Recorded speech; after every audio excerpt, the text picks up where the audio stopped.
Hello, this is Jada Bessie Jones. I'm the president and the host of Society of General Internal Medicine's President's Podcast. We engage SGIM's former presidents who are leaders across healthcare, public health, policy, and academia.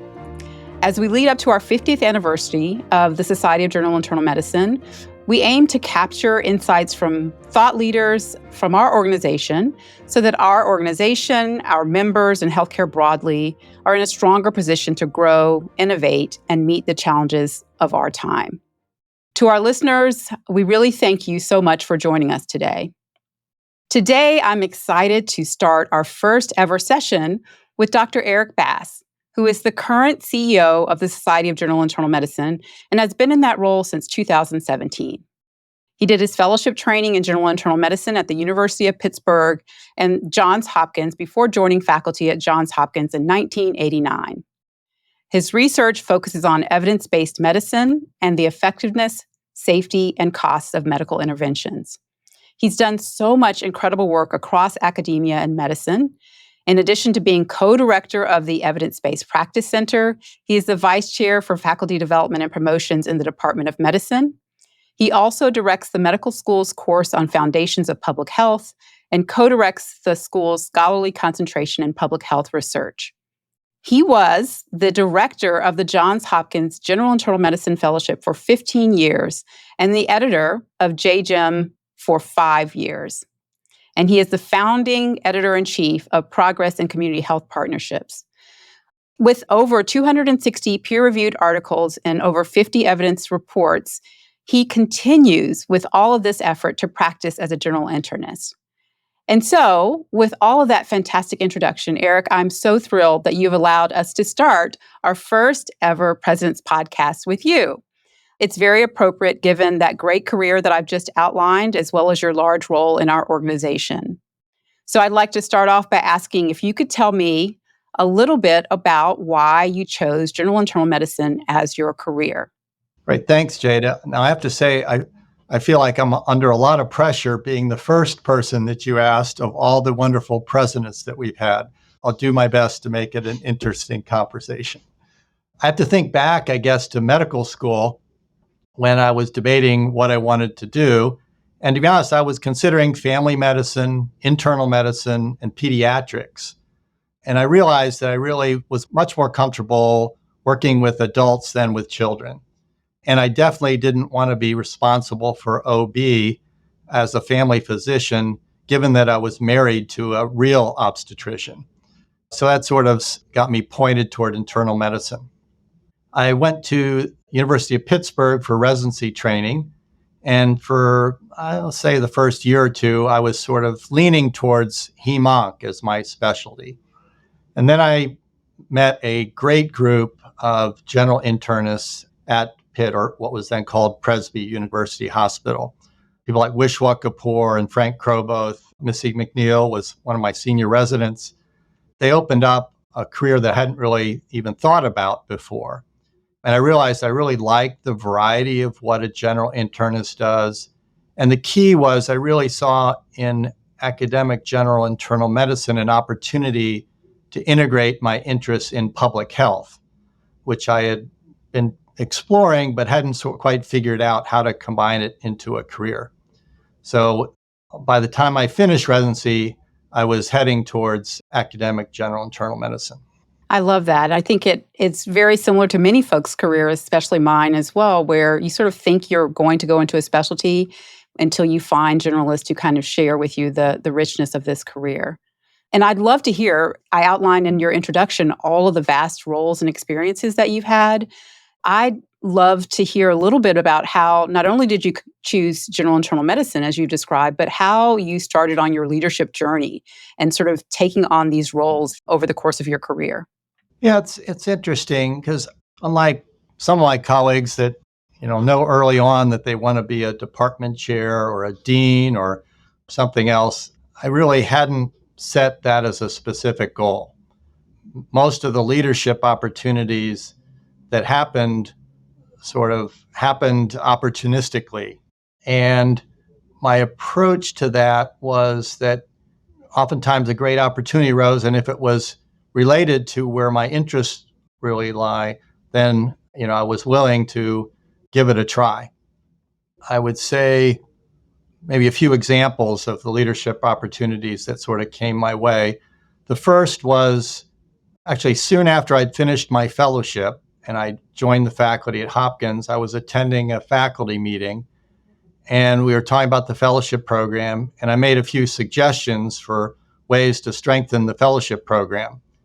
And the next thing I knew, the division chief asked me if I would like to co-direct the fellowship program. So how could I say no at that point? And as you mentioned earlier, I ended up leading the fellowship program for 15 years and met amazing people. I interviewed many great candidates, some of whom ended up going to other places, who I've sort of kept in touch with over the years, and many of whom are very active members in GIM, and obviously had some phenomenal fellows here at Hopkins. Most of the pictures on the wall behind me are of fellows over the years, and it's been very rewarding to see how their careers have evolved. I think the second big leadership opportunity that came along was when SGIM was entertaining applications to be the JGIM editor. And it sounded like a really interesting opportunity. I was not that far along in my career, and I somewhat naively thought that it might be something I would be good at. In retrospect, I was very lucky that it ended up working out, and the society entrusted the position to me at a point in my career. I wasn't yet a professor. Many journal editors are, full professors. But I absolutely loved the years that I spent as the JGIM editor, and it allowed me to get fully immersed in the life of the organization that I have been a member of for my entire sort of academic career. Wow, that's fascinating. Thanks for sharing that. And what I hear you saying is that even without any sort of specific intentional goal around a position, that you were ready and seized opportunities. But also it sounds like you had some great ideas and that people gave you those opportunities because you were just sort of sharing your thoughts and they were giving you tasks to kind of move those forward. So I love that. Well, thanks. Yeah. So that's a little bit about your leadership journey in general. I'd like to talk a little bit about your roles within SGIM a little bit now and turn the conversation there. As you reflect on your engagement, as you said, it's been a long and deep relationship with SGIM over the years. Tell me a little bit about why did you join? Why did you get started in SGIM in the first place? What led you to the organization? Yeah, it's a great question. I guess I'll take the story back to when I joined the fellowship program at Johns Hopkins. It was 1987. And although I had done a year of fellowship at Pittsburgh, my wife had finished her training and wanted to move. And I realized I wanted some additional training to pursue a career in academic general medicine. So I applied to the fellowship program at Hopkins, came here where I still am located, optimistic to explore the opportunities. Soon after I arrived at Hopkins, the chair of the Department of Medicine announced that he saw no need for a division of general internal medicine at a place like Johns Hopkins. So here I was, I just made this move, just committed to this new place to pursue my career interests. And I was in a department that didn't value what GIM was all about. Now, fortunately, our division chief, amazing man, David Levine, pretty much ignored the departmental directive and proceeded to continue growing the division. And to make a long story short, the division has grown to be enormously successful over the years. And a few years later, that department chair actually became an advocate for a general internal medicine in academic medical centers. But given the sort of how tenuous sort of GIM was at that time, our division was pretty small. We actually weren't even called GIM. It was the Division of Internal Medicine. And most of the faculty were researchers. Only a few of them were SGIM members. But two of them that I got to know very well, Brent Petty and Earl Steinberg, were active members, and they really encouraged me to go to the SGIM meetings, and they went out of their way to, introduce me to the people they knew.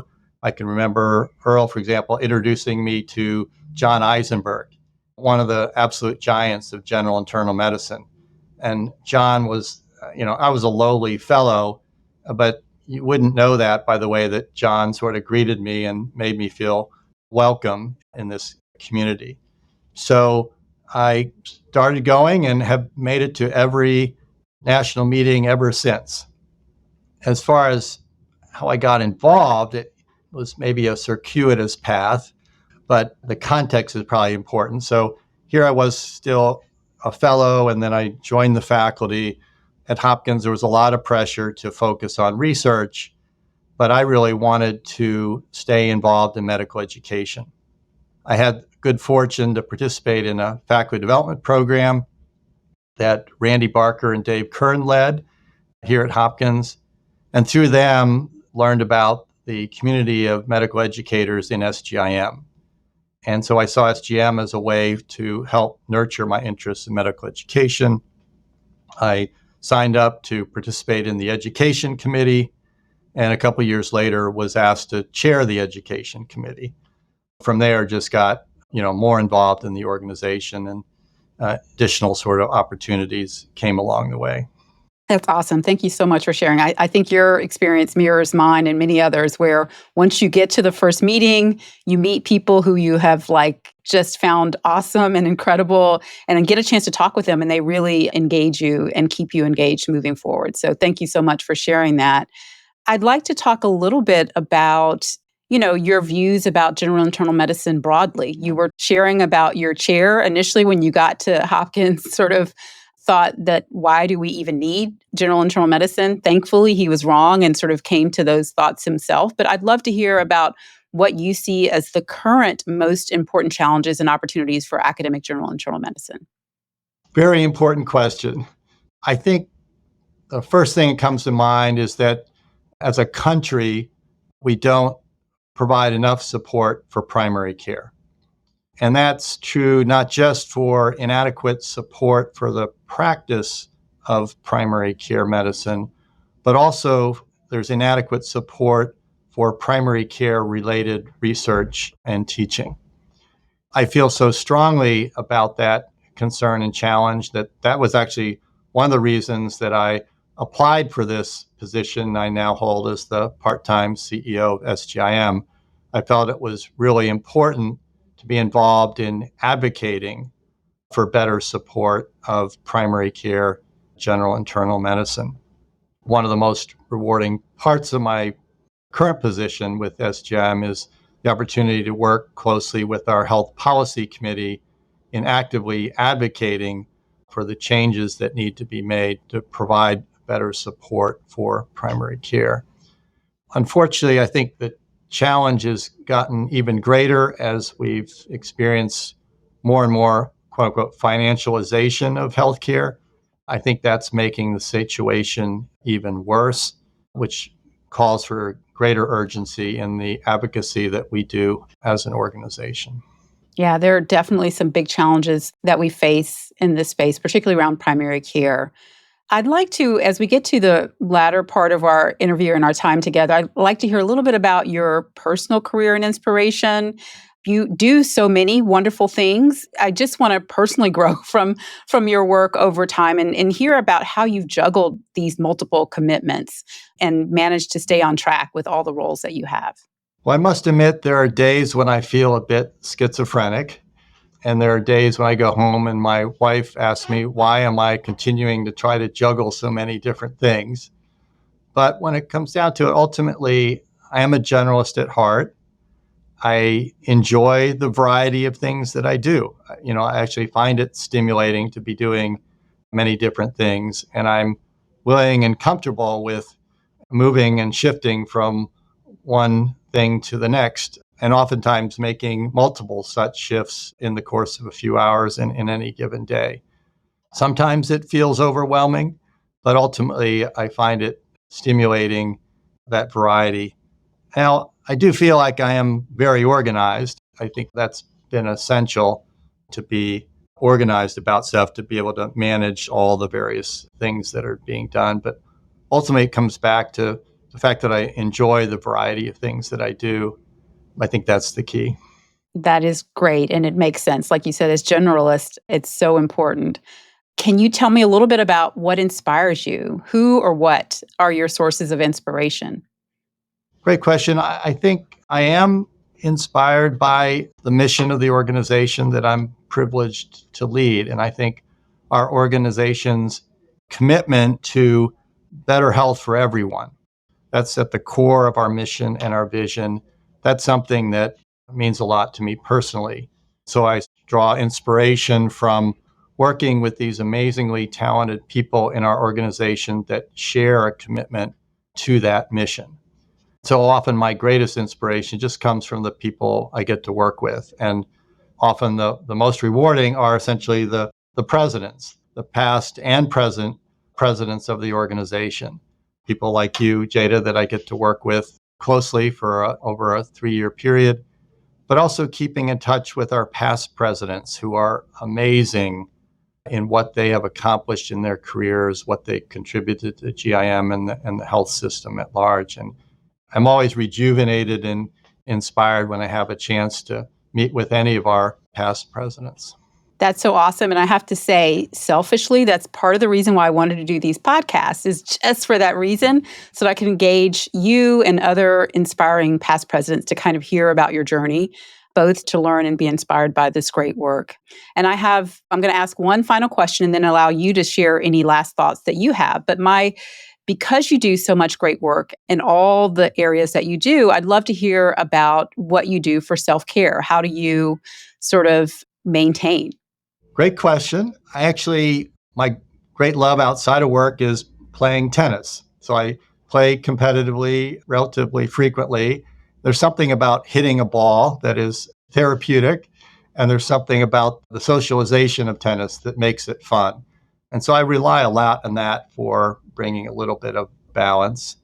I also go to church almost every Sunday and am part of a faith community that my wife and I have been a part of for 37 years, and that lends a certain base of support and continuity to our lives. And lastly, perhaps most importantly, is my wife, Katie, who's put up with me for 41 years. And that's not a trivial thing, given all that I've been trying to juggle over the years. That's awesome. I really, again, thank you so much for the time today and sharing all of your wisdom and your thoughts, and offer you an opportunity for any final parting thoughts for society, for SGIM, for academic medicine that you want to share before we end our time together. Well, I guess I'm looking forward to hearing the other interviews that you'll be doing. I'm much more interested in hearing about the other interviews than having to listen to mine, but I look forward to hearing perspectives that the other folks will share with you. I think there's much we can learn from our past leaders. I think academic GIM has faced many challenges over the years.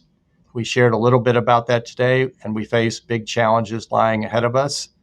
But I have confidence in our organization and our members that we can rise to meet those challenges. And I hope that we can do all that we can to keep the organization as strong as possible to support, the amazing people that are committed to a mission that is as important as it ever was, and maybe even more important than ever, that we're working together to advance healthcare for all. Maybe I'll close with that.